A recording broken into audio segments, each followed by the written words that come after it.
Hello, welcome to Studio Talks. My name's James Swift. I'm Josh McNorton, and our guest today is... I'm Linda. I'm involved in the studio.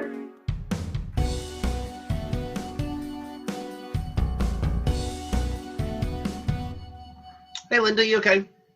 Yes, fine, thanks. You? Yeah, I'm good. I'm really good. Good. Yeah, I'm good too. That's the most positive we've ever been, Josh, because normally it's, yeah, I'm alright. I'm good. Today's payday, innit? So... Oh, yeah, true. It's Friday. It's Friday and payday, so...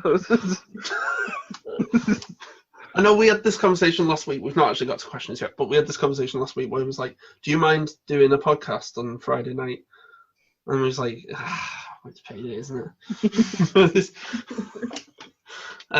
Yeah, so you've obviously done a lot at the studio over the past couple of years. How did you come about it? Well, I suppose I fell into it really because I knew Lou from working with her previously. So that's going to lead into something else that we'll talk about later on. And I just used to come and help out and stuff. And then if there was specific projects that were being developed. So I knew Lou from working with her before when she started working at the studio. So I used to come along and help out and come along to some of the events and that, and then just sort of as projects developed, fell into doing more and more stuff there. You were about to go into this then, but you worked with Lou and Jane at HITS. Can you tell us a little bit about that? HITS was a voluntary agency. In some ways, very similar to the studio, but it was a small voluntary agency, and we were based in Runcorn, but covered all of Halton. And it provided support for young people and their families across the board, really. We used to have young women's groups, we'd have care leavers support, young person support and their families, young carers. So a lot of different areas. Yeah, so we all worked there. Jane worked with me on the young persons project, and Lou come in later on and she did drama and stuff for all the projects together. Oh, so brilliant. It was good. HITS is one of those things where, having been around, obviously you, Lou and Jane, and Kirsty and stuff like that, where people's mentioned it, and I've always wondered what it actually was, but I didn't want to ask because it would sound like I don't know them.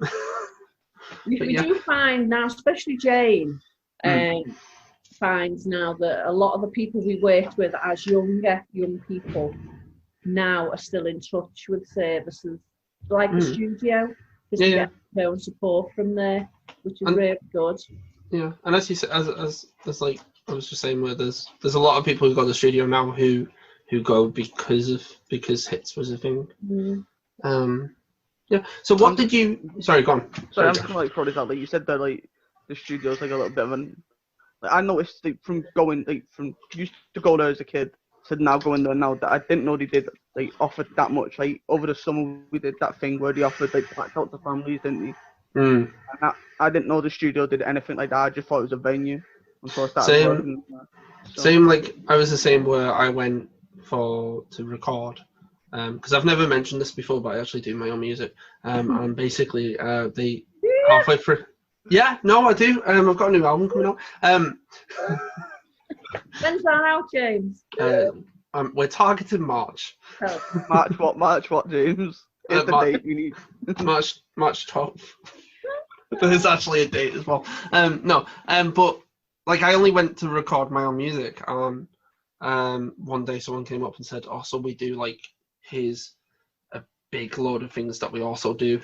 If you want to take part in that," and I was like, "Yes to everything." Cool. So the studio. Yeah, it's a lovely place. Please do.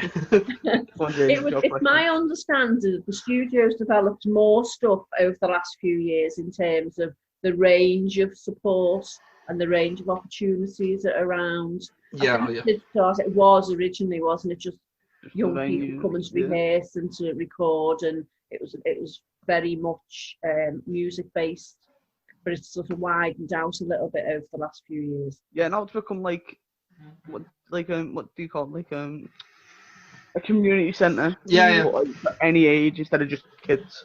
Yeah. Which I like. So I've met loads of people there, like Keith, John.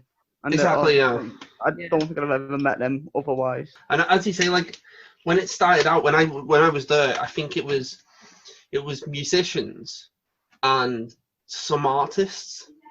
Whereas now it's if you are any way creatively inclined, please come in and show us something awesome. Do you know what I mean? And we'll find a way for you to be involved. Yeah. How so what did you actually do with HIT? I used to coordinate all the under 15 services. That we used to, so it's things like family support, young people support, young women's work, young carers stuff. So there was a lot. We had a big team that used to cover all them different projects, and we'd sort of just work it between us really. And Jane was part of that team as well. You've done the Rock and Roll Cafe at the studio for a while now. How did that come about, and what was the aim? Any occasions still in your mind? Well, there was it come about to give young people opportunities really, and it was I think it was a bit of funding that was identified, that was applied for and granted. So the aim was to sort of give the young people opportunities and give them additional skills that they wouldn't already have, and provide some sort of, a resource in the studio to maybe bring in some revenue as well and open the cafe. It was a very interesting project. We had, the young people we had involved in it were really good and really proactive in it and engaged in it. The difficulty was it's a pretty small kitchen, isn't it, as you know? Yeah. Sorry, was Tom involved with that from the start, or did he come in later on? No, I think he was involved from more. If it wasn't the very start, it was early on. Yeah. He was, So, and then there was another, other young people that were there, and sort of managing. It wasn't so much managing or getting the project to work. It was managing the dynamics between young people in a small kitchen. Really, that could be quite interesting. But on the whole, it worked well. I think it was just unfortunate that we're not in a position where people walking past and falling in. Yeah. It was quite difficult to get the regular people to come in, although we were well supported, but on an ongoing basis, it wasn't. It wasn't sort of viable, really. Yeah. The feedback from the young people, they got a lot out of it. Obviously, Tom went into catering, and whether that was the reason or whether that was just a part of making his decision, I don't know. But yeah, he does love it, doesn't he? Now, Tom. I think. Yeah, definitely. He's been doing it at college for how long? Yeah, he's done well, hasn't he? Definitely. Yeah. And there's always, there's still an element of rock and roll still there, whether we call it rock and roll or wrecking ball is what I call it. Whether we call it rock and roll or not, like there's always, and we'll have pizza making, or we'll have something in the background. But isn't that a part of what you were saying before about that developing that family community atmosphere, isn't it? Yeah. You all get together with a family. There's usually food, isn't there? Going on. So it just creates that sort of family relaxed atmosphere. It's not expensive, especially if you're going out to a gig. There's food put on in some of the events, and food put on for occasions like the Christmas stuff. Breakfast with Santa and stuff like that. It helps sort of get people in and build that support network. Definitely. Well, I mean, the follow up of that was like, do you have any occasions in your mind where, do you have any occasions? Do you have any occasions? Occasions? Do you have any occasions? Occasions? You said occasions at first. Oh my god. Do you have any occasions? That sounds weird. Josh, can you ask that question first? Do you have any occasions still in your mind? Do you want to finish that sentence? I I don't even know whether this was related to the Rock and Bowl, which basically was of a Sunday. But obviously, as you've mentioned, we did food at other events. But I've set the fire alarm off a couple of times in the middle of events. Yeah. In that little kitchen, which has been quite, anxiety provoking, really. You got someone on the stage and the fire alarm's going I off. think the hardest one was when, for me, when it was me and Tom doing the food for the gig in the gallery, and it was just those three at the little window, and Tom was just barging past us. Yeah. Sorry, Tom, if you're listening to this, we're not throwing you under the bus here. You just like to be known. You like to have your presence there, don't you? And it was, because it is a small kitchen. I know I've mentioned that a couple of times. But if you get a couple of people in there, and everybody's got to have their job, haven't they? Otherwise, it doesn't run properly. And that's why I'm normally on the till. You know, some people forget that, and so it can be quite funny. Especially when things get dropped and fire alarms go off. So you ran an upcycling session for a while here. Is there something that you do outside of the studio? Oh no, is that something you do outside of the studio? It is a little bit. I do bits and pieces of it. I don't do as much as I like. I do tend to collect things that I can upcycle, which I end up storing in the garage because I don't get around to doing it. But I do enjoy doing it. Mainly about painting things and, just give them a bit more, bring them back to life, old things and bring them back to life for people to use. So I do enjoy that. That's a bit of a hobby, really. I think painting's very therapeutic in it to some people. I like to... No, why are you laughing, James? Because I thought that was a hint for me to go and get the painting. No. Sorry. No, I was saying this when we were painting them birds outside on the planters. I was saying to Jane, I was like, I find this type of painting where it's like a stencil and I'm just painting it like inside.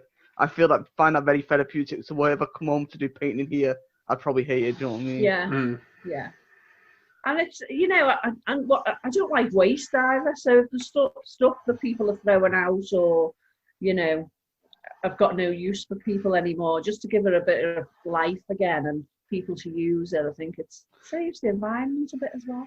Yeah, definitely. You run the kitchen on the Bazaars, and what are they like, and what do you like about them?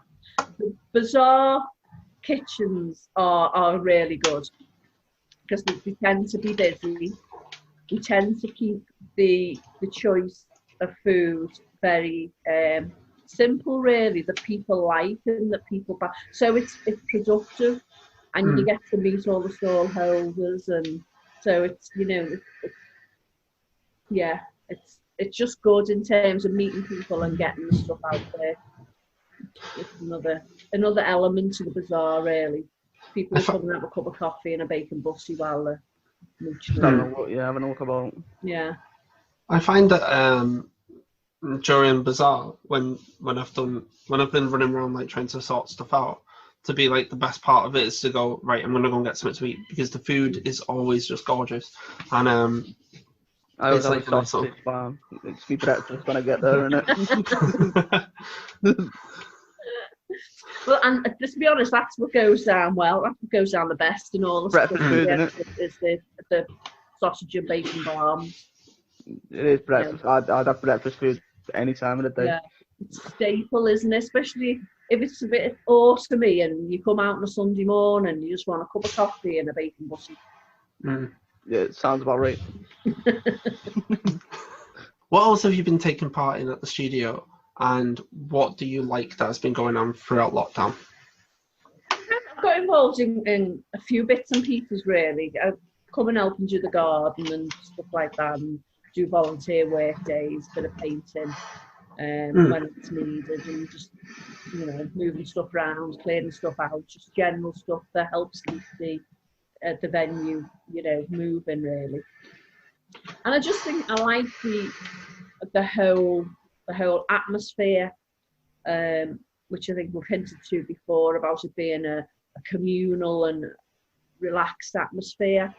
Coming to events, to watch events, to watch gigs, to watch the comedy show, to watch plays, it's a comfortable place to come, even if you're on your own. You know, if you just nip out for a couple of hours on a Friday night or something, it's no big deal. It's Definitely, yeah. It's a nice place to come. I think if you go there enough, you get to know everyone well enough to go on your own. Do you know what I mean? Yeah. The first time I went, I mean, it's the opposite, because when I first went, I knew literally no one, and I kind of just kept myself to myself in the corner. And then slowly over the years, I've kind of just branched out and seen and met people. And there's nothing like meeting someone new, like the likes of Keith and Rich and all that, who all have rich personalities.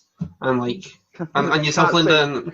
You can't say rich and then go, yeah, do you have rich personality? I was hoping to kind of. I was hoping to. You're not going to get that one past me. It's like when I'm teaching someone theory and halfway through I go, and in theory it should do this, and I'm like, don't make a joke about it. My favourite one's Keith, because Keith will just come up to you and tell you, like, the first day I met him, he just told me a story, and I was like, yeah, what an API. You could just sit and listen to Keith just come out with stories. Yeah. Well, that's the nice bit about the studio, isn't it? You can go in on your own, and there's always somebody there that wants to come and talk to you and make you feel comfortable. Yeah, definitely. That's the nice bit about it. Definitely. And it's you're always going to be interested by what someone else has to say at the studio, I think. Everyone's got their own interesting stories in that sense. And I think everyone else different, aren't they? And building on, I think everyone else is interested in what you have to say as well.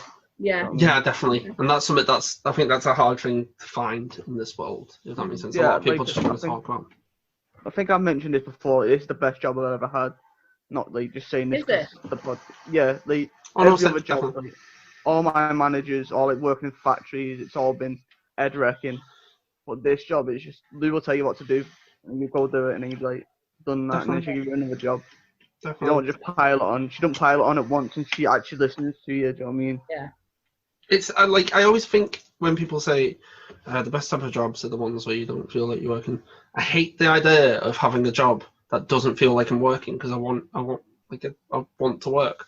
But it's, as you say, where it's a job where I feel comfortable and safe and enjoy talking to everyone, and also like it's a good job. Like I've got so many memories coming out of it. Do you know what I mean? Where it's you also, as you just said, Josh, it's about knowing your purpose in that job, isn't it? Yeah, definitely. You know, you're clear on what your role is, so you know it's a job. But the support you get around it from very helpful, and from the colleagues is just invaluable, really. Yeah, it's priceless. Like, me and James knew each other through school, but we've become proper friends, don't we? Yeah, definitely. And there's Megan, Steve, Lou, obviously. Janie B. I've never met another person like Janie B. Like, and you never will. You never ever will. Yeah. No, definitely. Yeah, that was nice. Linda, thank you for doing this. It's been really, really fun. I've really enjoyed this one. I like the wholesome endings. Yeah, I like it when it ends with oh yeah. It's like when people leave, as we're about to go, and people are like, we really love your podcast, and I'm like we're doing our best. Yeah, when people say, it's really helped me through this, and it's like, oh wow, I didn't mean to do that. I just meant to talk to people for a bit. But you were going to ask me a question about what I liked about lockdown.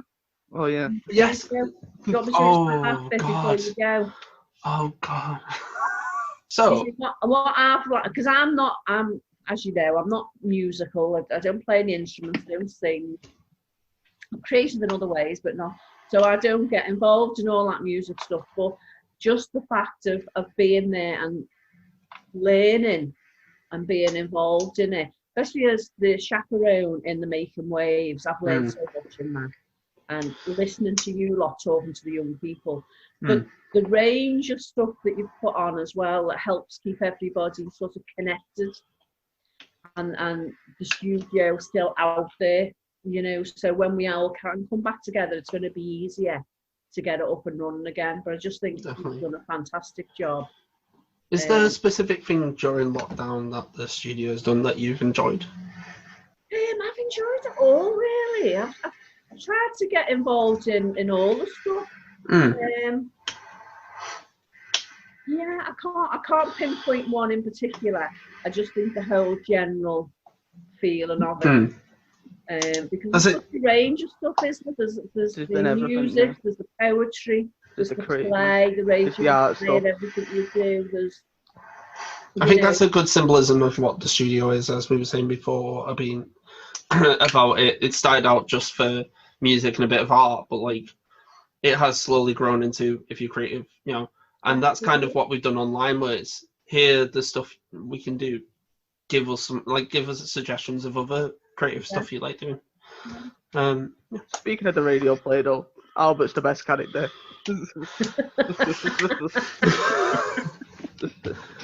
I think the funniest thing is that the lad sounds older than Albert, and it's yeah. Good. Got to end it there. That's how it ends. Thank you, Linda, for joining us. It's been a good episode. Yeah, it's been a really fun one. Yeah. Thank you very much. I did the outro for once. You did. I really think that. I think one episode we should freak everyone out by you introducing everyone, by you being like, "Hello, welcome to Studio Talks. I'm Josh." Okay, let's do it. What, we're gonna do the podcast again? No. But next episode, whoever that may be. We still need to get Tom and Ez on. Yeah, Tom and Ez. Yeah, he'll need a lot of persuading, Tom. Yeah, He likes to be cajoled. He likes to be persuaded to come on. Yeah. Well, his excuse was... You can be bothered doing that. His excuse was, I don't like the way you put the music while you're introducing the people. I'm like, yeah. That was his latest excuse. Yeah, I don't know. It's just next week, isn't it? Just comment it. Well, if he doesn't want to do it, he doesn't want to do it. Yeah. Each to their own, innit? Definitely. Cool. Never mind. All right, well, thank you very much, lad. Thanks, Linda. I'll see you soon. Thank you. Bye. Bye-bye. Ta. Bye.